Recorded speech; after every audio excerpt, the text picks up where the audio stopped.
অনেক বেশি মজার এই জিনিসটা সবাই পায় না। সকালবেলা ঘুম থেকে উঠে মানে অনেক আগে থেকেই প্ল্যান ছিল যে এবার বসন্ত এখানেই করব। আমার খুবই ভালো লাগছে বসন্ত প্রোগ্রামের জন্য। তারপর এখানে অনুষ্ঠানগুলো অনেক সুন্দর। আর আমি এরকম মানে জায়গায় প্রথমবার আসছি, কখনো আসি না এরকম জায়গায়। কি চমৎকার না? আপনি হলুদ পরুন বা লাল পরুন, উৎসবই সুন্দর হচ্ছে। তো অনেক ভালো লাগছে, সবাই একই শাড়ি একই রকম ভাবে পরে আসছে। আমার কাজিনরাও এখানে আসছে, তো ওদের সাথে আসে আমার খুব ভালো লাগছে। আসলে আমি জানতাম না এটা সম্পর্কে। এই কিছুদিন আগে আমার ফুপি বলেছে যে এখানে চলো আমরা এখানে মজা করব, এখানে আর কি আসা। তারপর এখানে অনুষ্ঠানগুলো অনেক সুন্দর।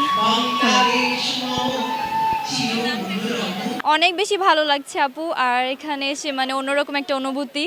আমি কখনো আগে বসন্ততে আসিনি, এবার ফার্স্ট ফ্যামিলির সাথে এসেছি, তো অনেক বেশি ভালো লাগছে। আর নতুন একটা এক্সপিরিয়েন্স আর কি, খুব বেশি মজা লাগছে।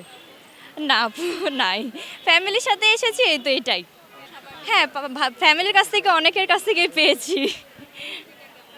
অনেক বেশি ভালো লাগছে। আর হচ্ছে ফ্যামিলি থেকে পাওয়ার অনুভূতিটা একদম অন্যরকম, অনেক বেশি মজার এই জিনিসটা সবাই পায় না। সকালবেলা ঘুম থেকে উঠে মানে অনেক আগে থেকেই প্ল্যান ছিল যে এবার বসন্ত এখানেই করব। তো সবাই হচ্ছে এই জন্যই মানে ঘুম থেকে তাড়াতাড়ি সকাল 6টায় উঠে সবাই আর কি রেডি হয়ে চলে এসেছি।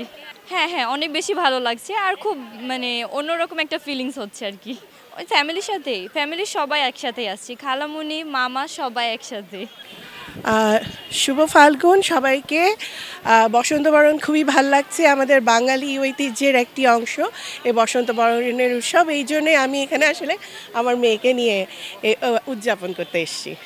এটাই তো আনন্দ, এটাই তো প্রাণের উৎসব। দেখুন সবাই চারিদিকে কি সুন্দর সেজে আছে, এটাই তো বাঙালিয়ানা।